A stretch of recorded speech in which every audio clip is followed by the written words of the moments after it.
Chronique Soyez rassurés du mardi matin avec Simon Rémillard, président de chez RSF Assurance, RSF Gestion de patrimoine. Simon Rémillard, conseiller en sécurité financière aussi. Bon matin, C'est une Simon. belle présentation. Bon matin, Oui, ça va oui, bien? oui, tu vas bien? Oui, ça va bien, merci.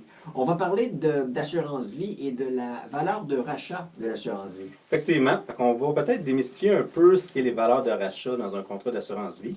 On a parlé beaucoup d'invalidité dans les dernières semaines, puis on a parlé de remboursement de primes. Ouais. Fait que ça, cette partie-là, je pense qu'on a conclu qu'elle est intéressante. Mais là, pour, dans le fond, les assurances vie, là, on va parler de valeurs de rachat. Donc, les valeurs de rachat, en premier lieu, c'est la grosse différence entre un contrat d'assurance vie temporaire et permanent.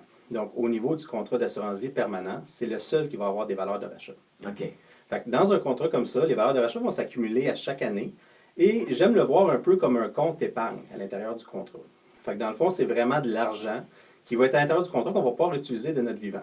Fait que ça, c'est peut-être l'intéressant. Fait que c'est pas du remboursement de primes, mais l'argent peut devenir disponible quand même si on en a besoin. Pour plusieurs raisons, j'imagine, mais l'assurance vie, plus on la prend tôt, plus c'est avantageux.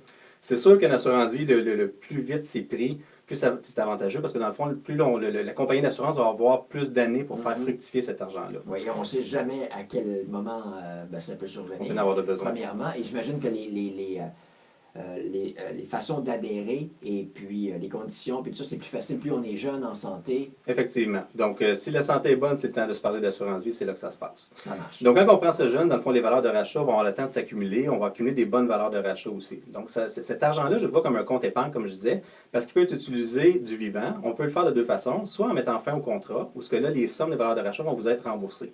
Peut-être pas la meilleure façon parce qu'on met fin à l'assurance. Ouais. L'autre chose qu'on peut faire, par exemple, c'est qu'on peut faire un emprunt sur contrat. Donc, dans un cas comme ça, on va venir emprunter sur les valeurs. Donc, de cette façon-là, l'assurance vie n'est pas annulée et on a accès à cet argent-là de notre vivant. Et c'est là que ça devient intéressant pour ceux qui ont des entreprises parce qu'on va prendre un contrat d'assurance vie, dans le fond, qui va être détenu par l'entreprise. Ce qui est intéressant, c'est qu'on peut, dans le fond, venir cotiser cette assurance-là pour faire grimper les valeurs de rachat rapidement, pour accumuler des valeurs de rachat importantes qu'on va vouloir utiliser pour la retraite. Donc, l'avantage, c'est qu'en ayant une entreprise, le taux d'imposition va être plus bas qu'au particulier. Et ce qu'on va faire, c'est qu'en à la retraite, on va faire un emprunt personnel en mettant les valeurs de rachat corporatives en garantie. De cette façon-là, les sommes qui étaient à l'intérieur de la compagnie deviennent soudainement disponibles de façon personnelle, sans avoir à payer d'impôts. Et on reste toujours couvert. On reste toujours couvert et c'est la beauté de la chose parce que dans le fond, cet emprunt-là, qu'on va utiliser comme un plan retraite, si on veut, va toujours être garanti par cette assurance vie-là.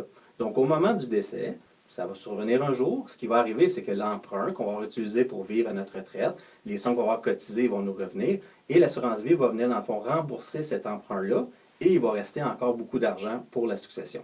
Donc, c'est un beau plan pour financer une retraite. On parlait au cours des dernières semaines de l'assurance invalidité. Bien des gens qui se disent « Ah, ça ne m'arrivera pas, j'en ai pas besoin. Ouais. » Assurance vie, est-ce que c'est un petit peu comme un testament? Il y a peut-être des gens qui préfèrent ne pas penser à ça. Est-ce qu'il y a encore des gens qui hésitent à adhérer à une assurance vie? Pas nécessairement hésiter. Des fois, de la conception, par exemple, de ne pas avoir besoin d'assurance vie. Surtout sur une entreprise qui ont réussi. Ils vont dire, j'ai pas besoin d'assurance vie, j'ai bien réussi, j'ai beaucoup d'argent. Ouais. Sauf que quand on fait une planification d'assurance vie, il faut penser que c'est pas pour la personne, c'est pour la succession. Donc, on peut, exemple, prendre une assurance vie pour payer les impôts au décès. Ça va coûter beaucoup moins cher que ce soit la compagnie qui paye les impôts. Ouais. On veut que l'assurance couvre ce besoin-là. Donc, de cette façon-là, ce qu'on va faire, c'est qu'on va venir enrichir la succession.